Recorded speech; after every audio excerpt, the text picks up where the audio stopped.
Welcome back, everyone, to episode 12 of Hedge Better Produced Linesmen. We're here, just myself, Andy, and producer Jay today. What's up?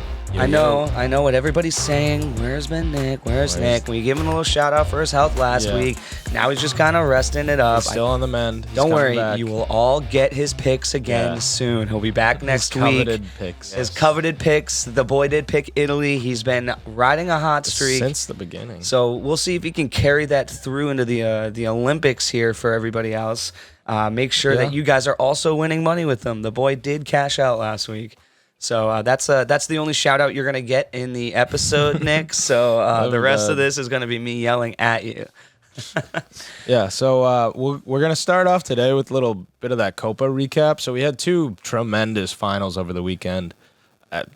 You get it on you get it every 4 years, I guess, with these two kind of amazing tournaments capping off in the same weekend. So Saturday, I think the game was at 7 p.m. Eastern time. We had Brazil facing off Argentina. Argentina. So, the two biggest teams in South America right now, arguably forever, the two top dogs, battling it out for Messi's potential first ever international trophy. And the boy got it. He finally won it at 33 Love it. years young. Love it. So that was the big storyline. Messi, he didn't get the goal though. The goal scored Angel Di Maria with a beautiful long ball. He just kind of ran in. A little bit of bad Brazilian defending. A little bit of a bad touch there, I guess. But Di Maria still had everything to do, and he just chips the keeper.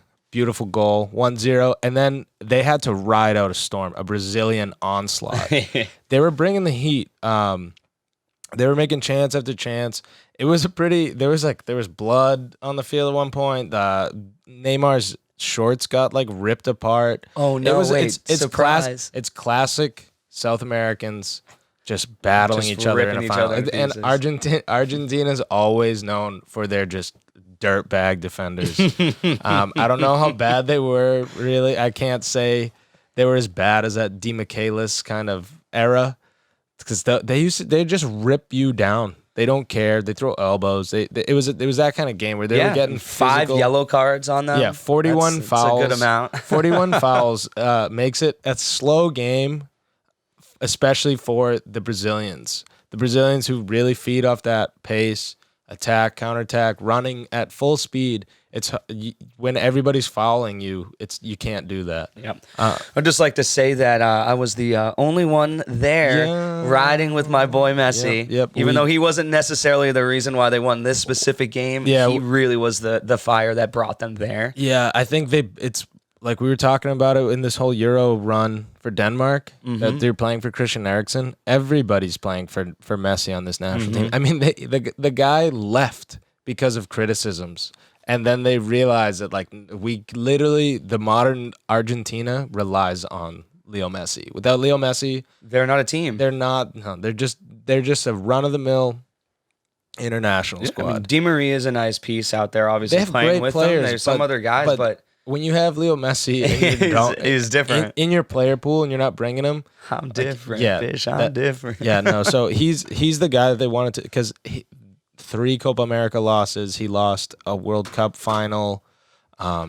Just heartache for that Argentina side over the past 15 years for him. They always compare him over to, speak about back over to Euros, is Ronaldo. And now you're looking at it for the championships and trophies. Now they're both even. Neck and neck. They're exactly even. Somebody's got a golden boot more, or this, that, the other. Or Messi edges him out in the Ballon d'Or, the player of the year. But I think Ronaldo had a golden boot in this Euro tournament. So did he ended up getting that because Kane didn't score? No, Kane didn't have any more goals, and he edged off Christian Schick. Or no, what was his name? Patrick Schick with an assist. With that assist, yeah. 1 assist. So we have these two just icons of the game. Now, finally, with everything they kind of need, maybe one of them gets a World Cup final. Who knows? Well, I think Messi got the golden boot or whatever the equivalent is here for the Copa as well. He had, 5 goals, 4 assists? The guy was all over the place in this tournament. He had a couple really bright spots through this. So, I mean, he lost to Brazil in his first final in 2007. And then they got bounced in 2011 early. 2014, he loses to Germany. 2015, Chile penalty kicks. Yeah, that was the bad one. That was the bad one. Yep. And now he's got it back. Now he's got his trophy. And this game was a tough one for them to just hold on to, the onslaught.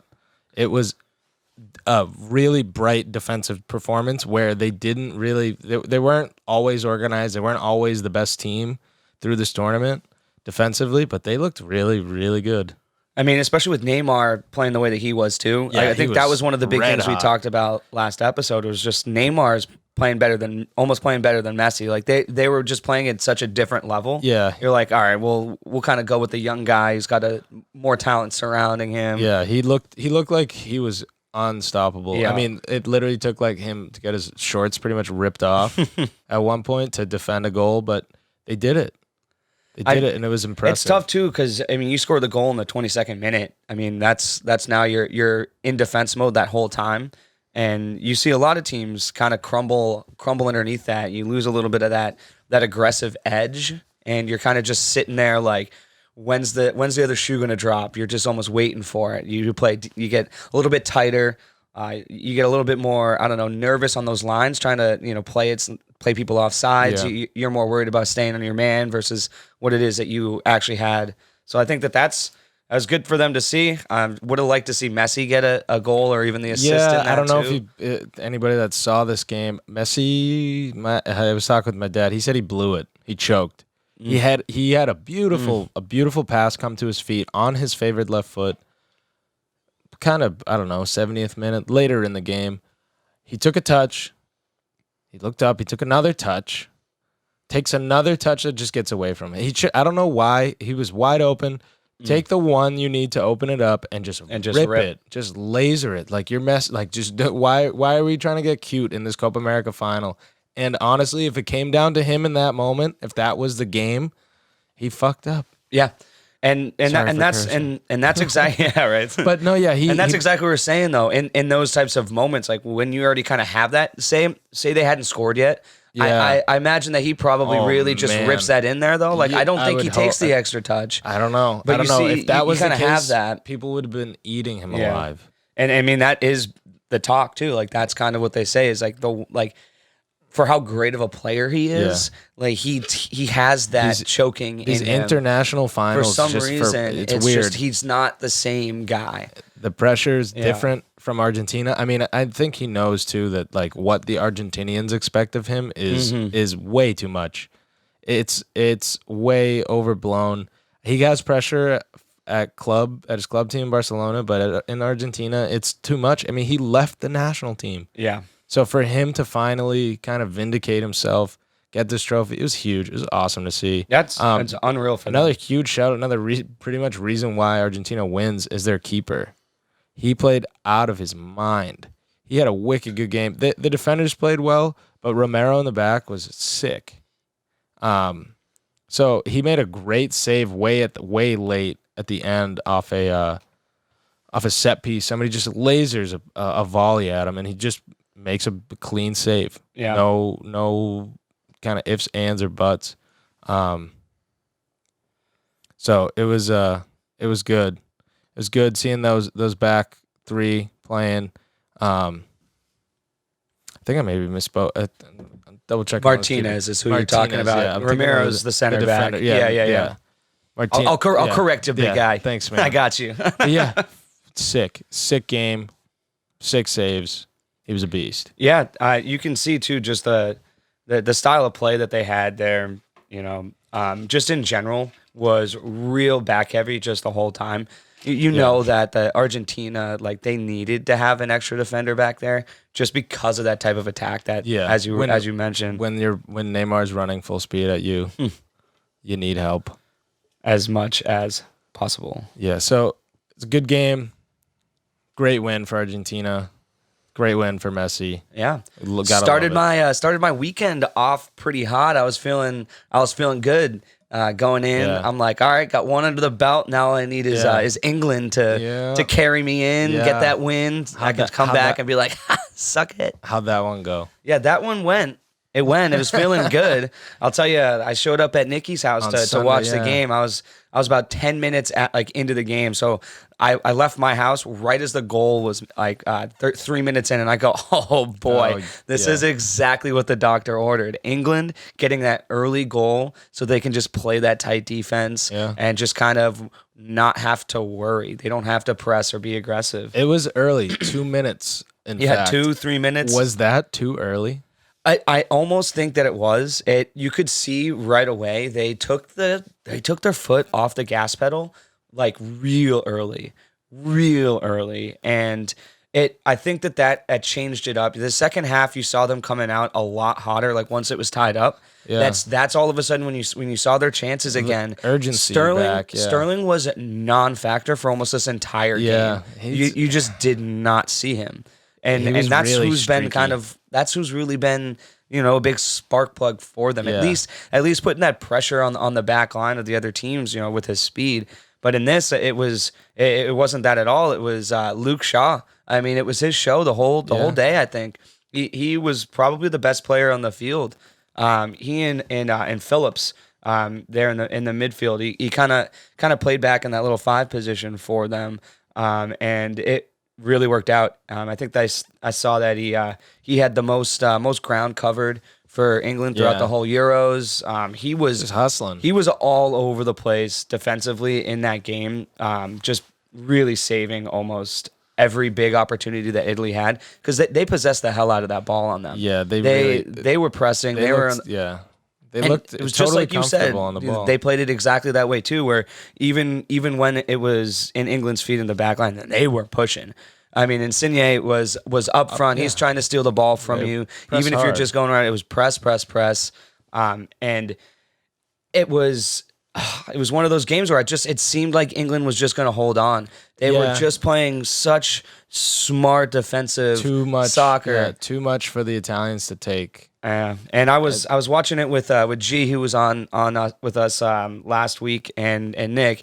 And G stood up and he goes, "They're gonna score in this corner right here." He's like, "It's gonna be Bonucci, I guarantee it. Watch out!" And then he does. And I've never heard a grown man scream at that octave before in my life. It was the loudest thing ever. Oh, I can only Nick's imagine. roommate had just shown up and had never met G before. Yeah.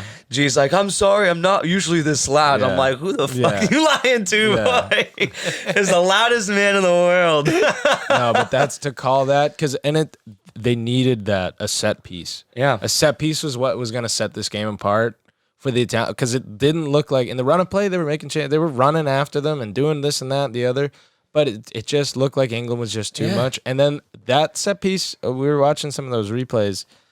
What the hell was going on there with I think it was Chiellini and Declan Rice? Declan Rice, yeah. Just like wrap each other up. And so it's not a foul on either guy, but they're just like hand checking and like pulling on each other, and Rice falling right there is really what allows that ball to stay spinning in circles, and the ball just bounces through. Kind of, it's very similar kind of misplay as what happened in that Copa game, where a normally smart, good player makes a bad kind of move, bad touch, bad play, whatever you want to call it. Bounce goal. Mm-hmm. This one was a little more of a junk goal, you'd say, like the way it just kind of finished, or as my old roommate would say, a hustle goal. But because I mean that's what it was. It was just relentlessly being there. Yeah. You know what I mean? It's right like place, right it's like time, you're out at the bar, you're trying to pick a girl up. Some guys go in and they're like, "I'm gonna be the guy with that clever line, or just be able to swoop in because I'm handsome." Something big. Some guys are they're there. They're just the last one. Timing is everything. You're just kind of around, and they're like, "Oh, okay." I guess I've talked to you all night. It has worked.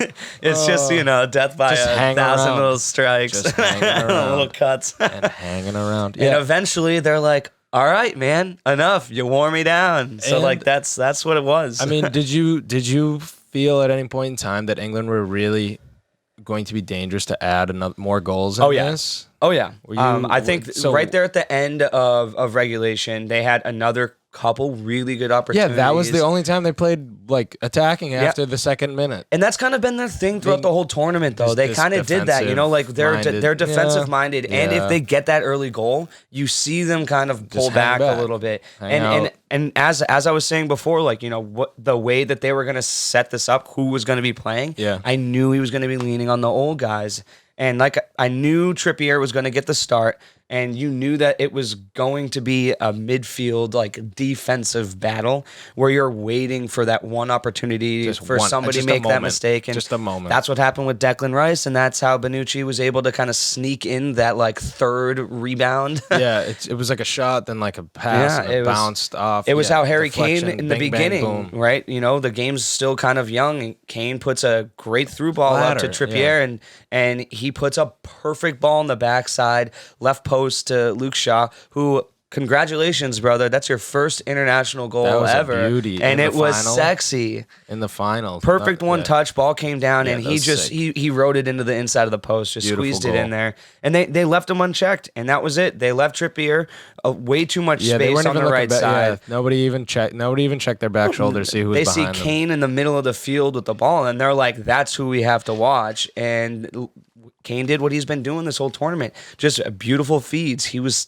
seeing the field, seeing the pitch just that's a great ball into space well. That he plays. And then this thing is just on a platter there.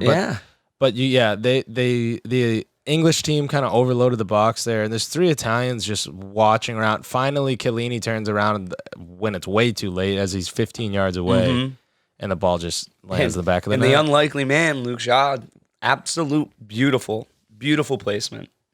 Good power, snuck it right into the corner. That's the kind of goal that we were looking for. Like that's the kind of play. That's the kind of touches back to back to back. That's like finish. You're like, damn, that's sexy. Like that's sexy compared to the other one. And then we have the try hard. The last time the Italians won a major trophy, World Cup. Yeah, it was actually that was a sick header off that, but it was a set piece again. That when they find themselves down, they're able to scrape back into games that they're playing pretty well in with this set piece. Yeah. Because that was the goal that tied it up against France. And guess what? They won in penalties, 0-6. And they were and to be honest, Italy, it was smart of them too, the way that they brought that corner in, because that you can't get the ball up high right now. With Harry Maguire, I've been singing his praises. He's been a beast in the middle there. And if you try to throw it up to get somebody a nice head, like it's just not going to happen. Like he's blocking it out first. So they threw it in a little bit lower, a little bit faster, and not at him. And then that that allowed them to get the 3 opportunities to finally knock the damn thing back in. I think it was a nice shot that sets it up too. Yeah. Yeah, they were knocking on the door and they finally got in. And then what happens after this? What did you think of that? So England starts finally kind of pressing. So they started pressing again, and again staying on Harry Maguire. They had their own opportunities there for corners, and he scored a gorgeous one in the last game. Nice header off a corner. They had the exact same play happen, but off of another Luke Shaw free kick. And again, he put it right on the big guy's forehead, just right on it. And it rode a little high. He just couldn't get enough power to really put it in. But that was that other type of play where, Luke Shaw, again, making that perfect touch pass like he's been doing all the entire tournament. And every time they've kind of let him move up and slide up a little bit more. Like that's why I like that they had him, kind of playing more of that sweeper style role back there. And they were allowing him to creep up to the front, because Calvin Phillips was really hanging back behind the midfielders. So it gave him that opportunity, and he kept putting the ball right on people's feet. Couple dives by Sterling in the box that I was almost nervous they were going to call another PK. On it. Like it was tight, but both times you could just tell another thing here, talking about diving, in this specific game, man, they weren't calling anything. Yeah, they were letting them play, which is great. I love that they were doing it, but I was just confused the whole time. Yeah. I was just entirely confused. Jack Grealish just getting stomped on, and there's a lot of moments where, but It's a much better flow than that Copa America game. Because the rep was smiling at him the whole time. He's like, he's like, I came ready for you all. He's like, I know you're gonna talk your shit. He's just like, I'm not calling that, man. You know, I'm not calling that. Not today. But I mean, I think, I don't know. One of the plays right there at the end. I think it was right at the end of regulation as well, right before we went into extra time. Saka is in. He's out on running up the right side. He makes a great move on Chiellini. And Chiellini grabs him by the back of the jersey and yanks him to the ground. Yeah. I don't. He like cowboy collared him. I don't want to be the guy that's like, that's a red card because it's dangerous. But like, I don't know, like, is that just, we're going to just allow hard fouls like that are clearly stopping? I mean, obviously there's going to be another defender that can go up. Yeah, it was closer towards midfield. It was midfield. Right? It was just past midfield. And that's the location. That's what screwed it over, was the location. Saved him. But and he didn't. That would have been their best opportunity there at the end because they had numbers. The one chance, I mean, but I gave out a red card once. I used to ref intramural soccer. Kid did a similar play, but he grabbed the kid's like over his shoulder, put his hand almost like on his shoulder blade, and just ripped down. Mm-hmm. Like his fingers were like up on his pec, and he just like pulled the kid back. That's like physical, like a yank, a pull. This was just like a shirt grab, which, yes. Dude, even the NFL has ruled those too dangerous. The shirt grab is just a yellow card, and this one was pull different. It up. It's towards the end of this, probably towards the end of that highlight there. Just like, I'm telling you, he grabbed him right by the nameplate, like right by the back of the collar, and just choke slammed the man. To me, like, I mean, whatever. I like it. I like the aggressive tackle, so I'm not gonna get all mad. I'm being a little angry about it because I was rooting for England. But I mean that was just, it was. I mean, he didn't just grab him and hold him back. I mean, he threw him into the ground. Yeah, he got him good. He got him real good. It's got to be something more than just all right, man, get back out there. I mean, if you're an Italian, that's a goal saving. You saved the game. Hell yeah! It was. It was 100% the exact right thing to do. I mean, looking at this in real time, though, you tell me that's a red card. I don't know. It looked bad. I'll say the only thing that saves is midfield. Where he is. But if you could see who else is back there, there's only about one other person who's back, and there's two other guys streaking down the left side. So they had the numbers where it could have really been like, that's a dangerous scoring opportunity. And so that's why, again, Chiellini, great. You had to do that. That might have saved the game, to be honest. Yeah. Because who knows what would have happened with those touches. No, I mean, if he gets by, yeah, he probably does go kind of one-on-one. He's the fastest guy on the field. That man right there is probably the fastest guy on the field. Yeah. 19-year-old kid. Harry Kane was in the ref's ear in seconds. Within 3 steps. Of course. That's El Capitan.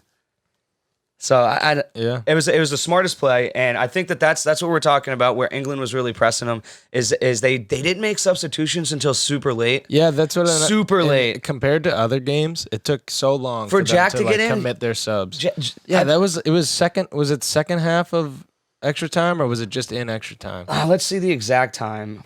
I think I want to see the exact. I'm pretty sure time it was that he came in extra time. It was, and they didn't get the last 3 guys in until 1:19. So that was a whole thing. The shootout. Yeah, that was a whole thing in and of itself. I think it was just before extra time. I'm trying to find. He came in the 99th minute. Yeah. Yeah. So first half of extra time. Just at the end of the first half of extra time. Yeah, that's way too late for a 1-1 game. For the guy who's going to help create the most scoring opportunities when you're trying to score. And it had been 1-1, and again, England was looking very dangerous after that goal. And it's tough to take Mason Mount out, I guess. Mason Mount's, in my mind, he's the better player. Yeah, you got to kind of let him run himself into the ground first. But I mean, did you? I guess, and also he loves Trippier so much that he's letting that man stay in there and play. He also did get the assist, so like there's that. And you can't take Calvin Phillips out because Phillips was the one who's like holding the D down. Lucas Shaw's out there also creating all these opportunities. So it's like, I mean, who is it that you trade him in for? Yeah, because Saka was that let's push. They've tied the game and up. And then they already did that with Saka by putting him in earlier. Hendo comes in and then out. I didn't realize. In and out. 74th, and then he's subbed out for the PKs because they didn't want him. Which, I mean, That's kind of funny. I didn't realize Do we have to talk about the PKs? Yeah, I mean that's how they won because extra time was kind of uneventful. There were some scoring opportunities there, but again, it seemed real heavy Italy kind of to start, and then I mean England put the throttle down, and when Jack was in, dude, he was making chances. He might have danced around a little bit too much, with the ball at his feet a couple times there, but keep your head up a little bit more. But still, like their chances were made right there at the end of that game. He's doing it. They could have. They're going for it. They had a couple near misses there with Kane in the middle too to get some headers, some nice set piece opportunities. But I think that they needed to bring him in earlier. Like they played this too much to go to PKs, and I don't know why, but like, why would you want Pickford versus Donnarumma? Like, and just that alone, Donnarumma's built for PKs. The guy's 6'5". He's humongous. He's built for PKs. He's the size of the fucking net, man. Insane. So it's like you want that or you want Pickford. Like you're obviously now going to be leaning towards Italy and PKs. At least if you're Southgate, like that's how you got to be thinking about it.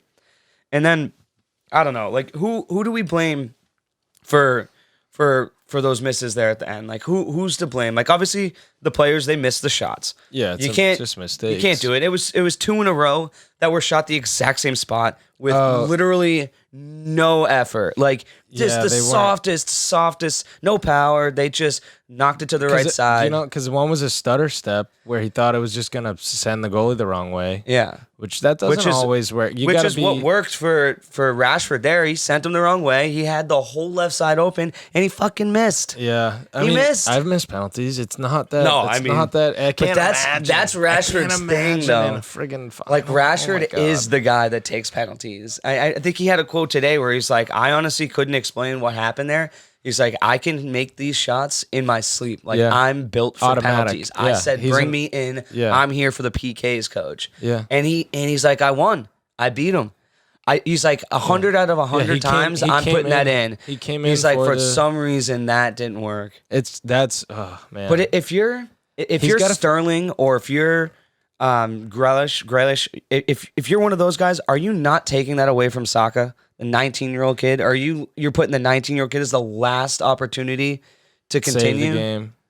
I mean, but that's not is him. That that's leadership? Southgate. Is that Southgate though? That's Southgate. But like, aren't you yelling? If I'm Sterling and I've been the one scoring, I'm yelling. I would want one. I'm yelling to get in there. Like if you really want to win, you got to be yelling. And I think he puts his in. Yeah, I think Sterling would have put one in. I don't know how Luke Shaw is on these, but I mean, I would have also liked to. Well, Kane buried his. They needed somebody else. Harry Maguire absolutely buried his. Yeah, that was a sick penalty. That was probably that was the best penalty I've seen in this whole tournament. That was the hardest shot I've ever seen. I'm surprised it didn't go right through the net, dude. Yeah, that thing had fire on it. If one of them was gonna break the net, it was Maguire's. But I don't know. 2 young kids, Sancho too, with the other one. I think this is just Southgate putting his faith. And guys who haven't played at all? In the youth. Sancho hasn't played. Like, he's barely gone in, and you're going to bring him in that? Just to take a PK, because guess Rashford and Sancho were 120th minute subs. Yeah. And they both, because you almost kind of need to play a little bit. You almost need to get some touches out there. That's what I mean. Like your first touch is going to be a PK to win the Euro finals. Yeah. You're overthinking that. You got to just, somebody's got to walk up, slap the young guys in the back of the head and say, don't think about it. Just put it in the top corner. Yeah. Who cares if he knows that that's where you're going? Just beat him. Just blast it. Like, don't get cute. Don't do something special. Just blast one. If he saves it, he saves it. But, like, don't give me those little pussyfoot little shots into the corner. You're in Wembley with 67,000 people. That should jack you up, baby. That should be getting you jacked up. Yeah, if I'm 19 too, like, I'm taking that and I'm like, let's go. We're going to make moves. I'm making a name for myself right now. I'm going to win this for England. Yeah, but they got cute. They got cute. They went for cute over substance. And, man, that it hurt. It hurt to watch. Watching Jorginho miss his, as I just assumed he was going to because he stinks at PKs. Like I got funny. so excited. I mean, I was doing the G. I was screaming at the top of my lungs, looking at Nick in the face, like, "Ah, you idiot! Here they come. Let's go!" And miss. Yeah. Like there's no power behind that. He misses that wide. Yeah, we're watching the was that the Saka one right there? No, the first one was Rashford. Oh, that was Rashford. So, yeah. And I mean, like, and he knocks us off. Both of these. I don't like any of those exact approaches. Same spot. I don't like any of those approaches, to be honest. It's so obvious where he's going from. Yeah, and you know that Donnarumma is better at going to his right. So you're gonna give the goalie his stronger side. But Pickford, he made that save, was sick. Unreal. That was unreal save. Because that's a tough one. He put that in the right spot. And then right here, Saka, he does the exact same thing that Sancho just did. The exact same thing. He's looking right too. It looks like he was just staring at where he was gonna kick it the whole time. Again, hate this run up. Too short of a run up. Not great. Not great. You got me watching these again. Now all I want to do is chug some more of these. I don't care if this thing's warm, man. I'm putting that thing down. Yeah, that's I'm reliving the trauma of last night. But like we said, these are just human beings making mistakes. This is what happens. Somebody has to lose. Somebody has to miss a penalty for this game to be over. Exactly. Otherwise, they would still be playing it. And that's what sucks about PKs there because it's in that time, and it's not really about winning it, right? It's almost like somebody's losing it. Like that's kind of the way that I look at it with this. Like it kind of sucks to see. It's like you need one person to just mess up. One mistake. It's like when you're watching the final Sunday of a major tournament like the Masters or something. You don't want to see the guy with a 3-stroke lead shoot +5, and that's how somebody else gets in. You want to see somebody shoot a -9. Somebody just play great and play the way into it. Somebody just be better than the other side. And I kind of feel like it robs you a little bit of that because again, like just a little miss like Rashford's like. There's that opportunity there. It should have gone in like 99 out of 100 times that thing goes in. Do you want to add 5 more subs and play another half? Right. I mean, I don't know what the answer is. I just know what I'm feeling on the current situation. It's tough. Because what we saw from all this too is the reaction. The worst part. The reaction was the loss. Horrendous. Shame on you, England fans. Shame on any person that came in here hurling racial slurs at these young kids. Yeah, young players. Are you kidding me? Rashford's raised 200 million pounds to feed the hungry English school kids during COVID. Yeah, that man should be idolized. Somebody defaced the mural of him in Manchester. It's insane. But I did see somebody. So somebody spray paint. I don't know exactly what was spray painted on it. I assume it was some sort of racial slurs. Yes. But they covered it up, and then they put some hearts on it. Yeah, some nice woman put some hearts with like nice messages on it to try and brighten up what looked like a bad, really, really, really bad move on whoever the hell that was. Because again, if you look at him as a human being, stand-up guy. All these, they're just not. There's nothing. Saka's 19 years old. You animals. Yeah, why screaming at a child? And that's why the whole say no to racism, say no to cheat, like the integrity of the game and the integrity of fans has always been in question because just when you think everything looks okay, something like this happens and it just sucks. British Prime Minister Boris, what's his last name? I know his first name's Boris. We'll just call him Boris. Boris comes out. He's calling on like Twitter and other social media platforms to like and the police to like investigate these people. So there's at least a solid response to try to get some punishment and some action. I haven't really seen seen what was said to, and I don't care to. It's not something that I want. I don't want to give credence or airtime to the comments, the DMs, whatever it is that's being said, Instagram. because those people don't deserve the time of day. But I want to read what Harry Kane came out and said because I think that his response, I think it's the right response. It's what it is you want. He put a photo of the boys up, linking arms, the guys who were out there doing the PKs, and he goes, 3 lads who were brilliant all summer and who had the courage to step up and take a penalty when the stakes were high. They deserve our support and backing, not the vile racist abuse they've had since last night. If you are abusing anyone on social media, you are not an England fan, and we do not want you. And I think that that's the right thing to say. Can I? Yeah. I just want to say something real quick.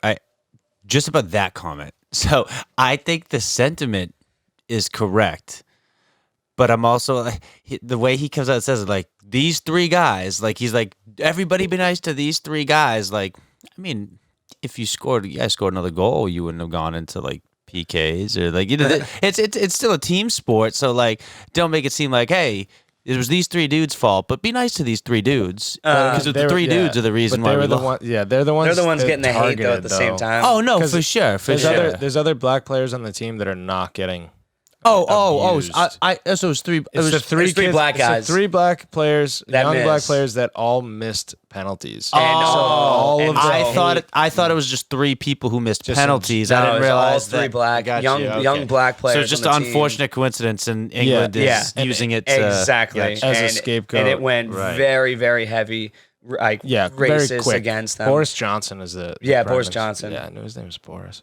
But yeah, it was bad. It was really bad. The FA released a statement too. There's because it's just disgusting that it goes that way. I mean, it's happened in North American sports where it's just immediate gut, like knee-jerk reactions. Yeah.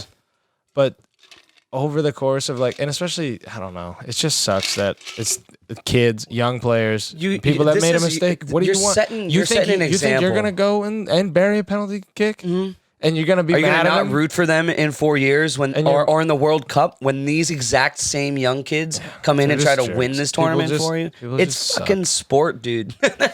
It's sports. Like you can't. You're going to get that heavy on it. But that's the issue with fans and social media. Yeah. I mean, they attacked. Going back to Messi, they attacked him when he missed that penalty. They attack players. They've attacked NBA players. They've attacked NFL. Everybody is under this heat, and it's crazy to just they're regular people. Just because they play a sport means that we can just tear them to shreds. No, and and it's one thing. Obviously we give out some comments and takes and stuff. But not about the person's character. We're just making fun of the way you're playing on the field for content. And we hope nothing but the best for everybody. It's one thing to say oh man, he sucks, but it's another thing to start again, like you said, attacking threatening their life or something, threatening their lives, or just being extremely racially insensitive and just being racist or just a bad person wishing ill on them. Soccer clubs around the world this year during this tournament, during the Premier League, they were taking a knee specifically to bring awareness to these exact types of vile, problems, racist issues that are rampant through Europe. Rampant through a place like Italy, who throws bananas at their own players, like a place like England, both these teams in there who are now just attacking these young kids on their team. And this type of racism is just not something that's to be tolerated. It's a sporting game, and these guys are screaming at these people about their lives and saying that they're worthless. Yeah, it just sucks. But at the same time, it's the same people that if this person or if somebody were to stand up and say something for themselves or to create some message like that, you tell them to shut up and play. Yeah. Right? But now for some reason, when they do shut up and play, you're still going to be that aggressive at them for what it is that they're saying needs to be discussed. It was ugly. It's disgusting. But it's also kind of a weird crossroads here with kind of censorship on Twitter and things like that, because Prime Minister wants it. The police are going to investigate. It's going to be... I don't know. This might be one of the kind of tipping points, because we also have the Olympics coming up, and people give some interesting takes on individuals' performances and who they are. Mm-hmm. Especially, and again, a lot of those Olympic athletes are under 21 kids. Like the gymnasts are literally children. They're actual teenagers. Kids. Yeah. I don't know. Maybe we'll see more people getting banned and shut off and suspended and whatever on Twitter for these kinds of messages. I don't know. We'll see. That's kind of something that maybe we'll be seeing some statements by maybe these big tech companies, or even like FA, the footballing bodies, associations of the world. North American sports even too. There's probably been stuff out already. Seeing all this posted there on social media. But this one seems a little, I don't know, it's getting pretty hot. Is this maybe just one of those things that just happens and then in 2 weeks it's just I'd say the slogan? one saving grace from this though is that because if you're putting this out there underneath a name, you're going to get found, and there's finally going to be some sort of consequence for being a piece of shit. Like, it's one thing, like, it's one of those things here in the U.S. people fucking say all the time, freedom of speech, freedom of speech. It's like not freedom from consequences. So if you wanna act like an ignorant asshole in 2021, we're gonna treat you like the little piece of shit that you are, and you're gonna have those consequences. We talk about cancel culture, dude. We're not canceling anything but those like backwards ways of fake superiority and entitlement. It's just the internet though, too. And in a way, like it just because you're just behind a keyboard, anonymous, doing whatever the hell you want. Again, and people just have knee-jerk reactions. Somebody might just tweet that. If they had stopped and actually read it, they maybe wouldn't have done it. But who is it? Maybe some people. Trigger fingers turning into Twitter fingers. Yeah, like that's the kind of shit that just sucks. I hate to see it, but all the credit to the Italians winning that, like battling that out. But it's a bad look. It makes an England loss look even worse. Makes it look even worse. That's true. And you know what? It was an amazing game. I was Sick at tournament. the edge of my seat the whole Euro way. 2020 This has got to be one of the best. I mean, there were teams coming up from nowhere land. There were insane matchups. I mean, the first 3 weeks, or first week in the first 8 games, I think we were averaging 3 goals a game. Yeah. I don't know how many they scored at the end. I don't know the final tallies, but it was just entertaining stuff. There was weird play, way more own goals than any tournament should ever have. It was what was it 11? Something crazy. I think it was 11 own goals. A lot of penalties awarded. More red. There was a lot of red cards. I think there was 4 red cards in the tournament. Some VAR discrepancies and issues, but nothing over. Nothing that seemed to cost a team entirely that I can remember off the top of my head. The one would be you're talking about the Denmark game and Sterling's flop. I think that would be that's the VAR moment. That one, there was a ball on the field at that same time too. Like there was a second ball. So there were things in that one. Yeah, I just was not talking about it because I was rooting for England. Yeah. That's the one. Yeah, but that'll be the one controversial part of it. I mean, we also a sick storyline of Christian Eriksen dying and then Denmark making a semifinal run after he is resuscitated. That was sick. The Czech Republic upsets Patrick Schick being in my mind still the player of the tournament. He was the player of the tournament. I think they gave it to Donnarumma, right? Was it? I think they might have. Maybe. I know he won a personal award. I mean, the other guy that I think we would say was right up there is Mason Depay was awesome as well. Oh yeah. So we saw a Netherlands team look unbelievably unbeatable to get beat by a surging Denmark team. The Netherlands? No, they lost. They lost to Patrick Schick. Schick it was the two guys that were probably having the best tournament, and Patrick Schick was the one who stepped up. Golden Boot, Ronaldo 5 goals. He said Schick with the silver boot, 5 goals in 5 matches. Player incredible. Of the tournament, Donnarumma. Young player was Pedri. Absolutely. Extremely warranted. Yeah. If you want to go back to Denmark, though, was it how young do you have to be to get that award? I don't know. I think like Damsgaard was right there too. Same with Dolberg. Both those two guys were playing. Damsgaard played a lot more. Dolberg didn't. He played a little bit more towards the end. If Dolberg had been starting, but because they had more games. But I mean, you look at some of the performances by Pedri though. He was out of this world. 13 goals for Italy and Spain each, which is pretty good. England with the best clean sheet record, 2 goals conceded in 7 matches. That's incredible. We talked about Italy being like the stalwart at defense, and it really was England. England was the defensive team. Their midfielders and their Man City back line was insane. Well balanced. Just they meshed really well together. It would have been fun to see a little bit more aggression with some of the young firepower. I would have loved to have seen a guy like Marcus Rashford get some more time and actually have him running out there trying to score, not just putting him in for PKs. It was nice to see Saka getting as much playing time as he did, But again, Sterling, he didn't have to play every minute of every game. They very easily could have tried to put in one of these other young guys, Sancho or Rashford, either one of those for just trying them out, see if he can spark it up. Mason Mount had to miss a couple games, so it was kind of tough missing him. But overall, sick tournament. Woof. Amazing. God. Pissed it's over. But you know what's starting up?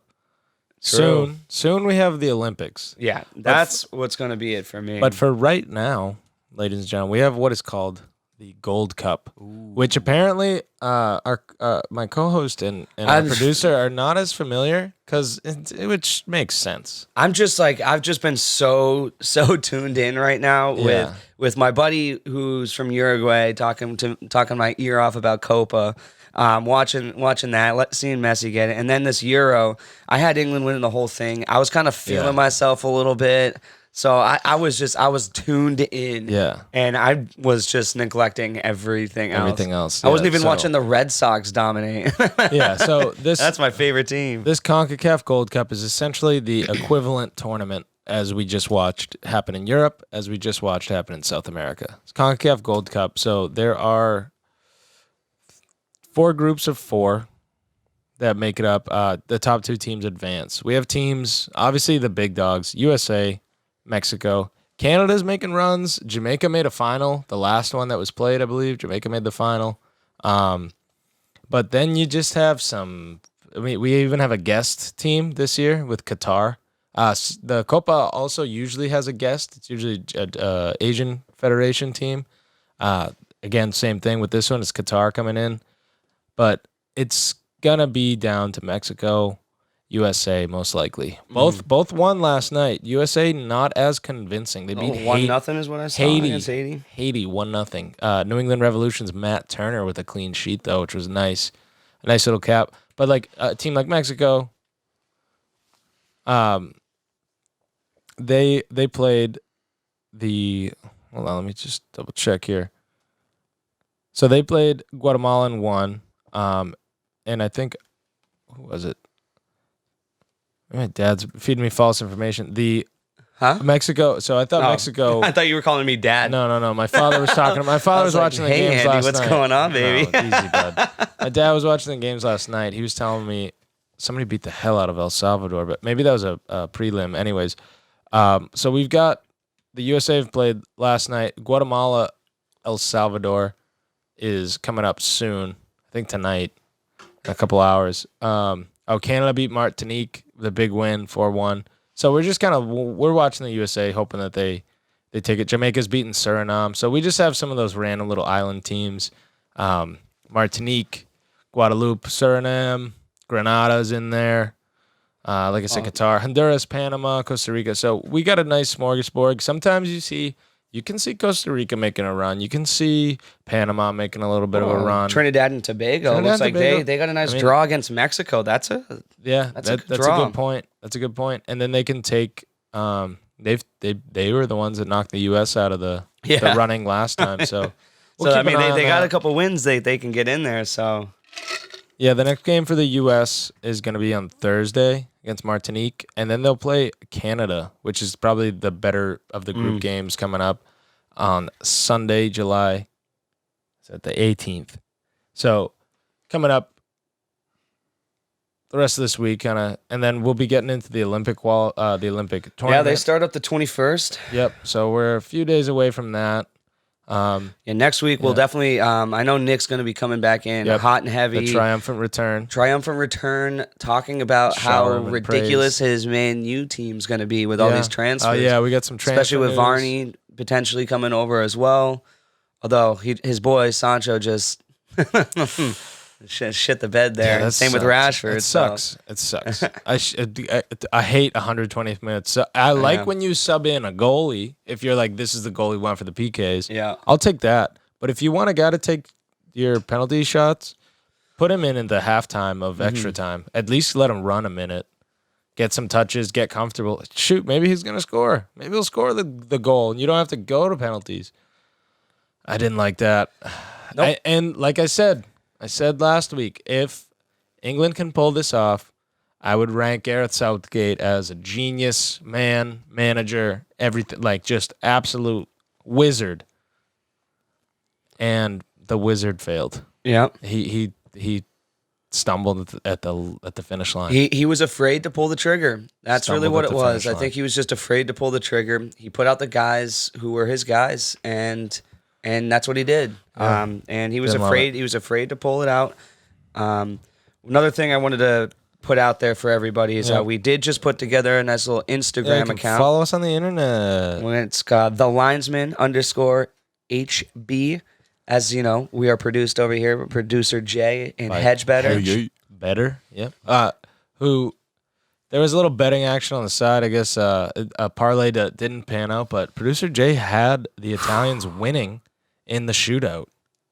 I did. It was which is I was saying earlier the craziest bet in sport, maybe. Yeah, it was definitely tough because it's literally one of those. There's no point in the game for you to feel comfortable. No matter what, there's nothing that could happen. Like England out, scores at the 2-minute mark. So like, all right, you're chasing one the whole game. So then you wait for Italy to equalize, and then once Italy equalizes, you're like, all right, everyone, chill the hell out. Stop playing. Stop. Relax. Everybody, relax. Then it goes to shootouts, and right off the bat, a shootout is already stressful as a neutral. Yeah. Oh, stressful enough. Because then there was the 2-15-minute stoppage time periods. Yeah. Then the shootout, and the shootout starts out with England going up 1-0, right? Yep. And so everything about that was just a roller coaster of emotion. And then I was mid cornhole tournament at the fundraiser, and I remember not having a good feeling, and then like mid-shot looking over my partner just going, let's go, we did it.